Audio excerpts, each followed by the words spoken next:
இந்த செய்தியை உங்கள் மனதிலே பதிய வைப்பதற்காக மக்காவிலே ஆபுஹா என்ற ஒரு இடத்திலே நடந்த ஒரு செய்தியை ஒரு ஷேக் அவர்கள் கூறியதை ஆதாரபூர்வமாக உங்களுக்கு நான் சொல்லுகின்றேன். ஆபுஹா என்ற இடத்திலே ஒரு திருமண சபை நடக்கிறது. அன்று இரவு அந்த பெண்ணுக்கு திருமணம். அப்போது அந்த பெண் மகரிப் தொழுகையை முடித்துவிட்டு உடலெல்லாம் அலங்காரம் செய்துவிட்டு திருமணத்திற்காக தயாராகுகின்றார். 1 மணி நேரம் 1.5 மணி நேரம் அவள் தன்னை அலங்கரித்ததற்கு பிறகு மீண்டும் அதானுடைய சப்தம் கேட்கிறது. இஷாவுடைய தொழுகைக்காக தன் தாயிடத்திலே அந்த பெண் செல்லுகிறாள். சென்று கூறினாள், தாயே, தொழுகைக்கு அதான் சொல்லப்பட்டு விட்டது, கீழே என்னை அழைத்துக் கொண்டிருக்கிறார்கள், நான் தொழுகையை முடித்து வந்து விடுகிறேன் என்று. அப்போது அந்த தாய் சொன்னார்கள், மகளே, விளையாடுகிறாயா? உது செய்ய வேண்டும். நீ உது செய்தால் நீ போட்ட அலங்காரம் எல்லாம் களைந்துவிடும், அழிந்துவிடும். அதற்கு பிறகு மீண்டும் எப்படி போடுவது? நான் அனுமதிக்க மாட்டேன் என்று அனுமதியை மறுக்கிறார்கள். அந்த தாய் சொல்லுகிறார்கள், தாயே, அந்த பிள்ளை சொல்லுகிறார்கள், தாயே, நான் அழகில்லாமல் அலங்கோலமாக இருந்தால் இவர்கள் கண்களுக்கு வேண்டுமானால் நான் அலங்கோலமாக தெரியலாம். ஆனால் தொழுகையை நிறைவேற்றி அந்த சபைக்கு வந்தால் அல்லாஹ்வின் கண்களுக்கு முன்னால் அழகாக தெரிவேனே என்று சொல்லுகிறார்கள். அந்த தாயிடத்திலே கடுமையாக போராடுகிறாள் அந்த பெண்மணி. அந்த பெண்ணை தாய் மறுத்து கொண்டு ஏதோ செய்து கொள் என்று விட்டுவிட்டு சென்று விடுகிறாள். அந்த பெண்ணோ உதுவை செய்துவிட்டு இஷாவுடைய தொழுகைக்கு தயாராகி தொழுது கொண்டிருக்கிறார்கள்.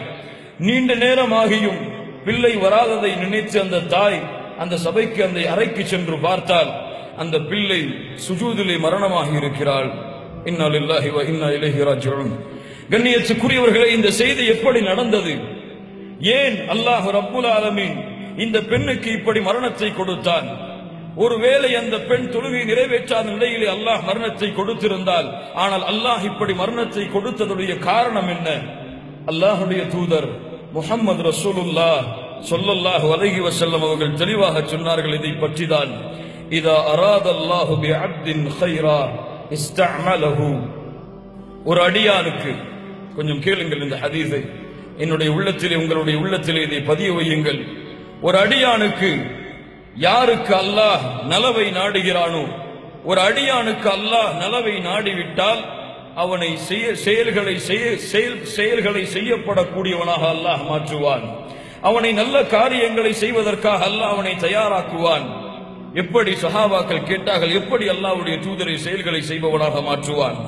அல்லாஹ்வுடைய தூதர் முஹம்மது ரசூலுல்லாஹ் ஸல்லல்லாஹு அலைஹி வஸல்லம் சொன்னார்கள், யுவஃபிகுஹு லிஅமலின் ஸாலிஹின் கப்லல் மௌத்.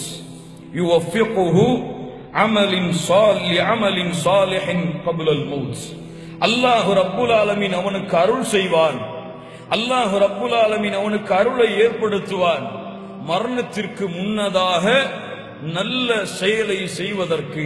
மேலும் சில ஹதீதுகளிலே மரணத்திற்கு முன்னதாக நல்ல செயலை செய்ய வைத்து அதே நிலையிலேயே அவனுடைய உயிரை கைப்பற்றுவதற்காக. சுப்ஹானல்லாஹி ரப்பில் ஆலமீன். யோசித்து பாருங்கள், லா இலாஹ இல்லல்லாஹ். ஆனால் அல்லாஹ் அந்த நலவை நாடுகின்ற கூட்டத்தில் என் பெயரை அல்லாஹ் பதிந்திருப்பானா?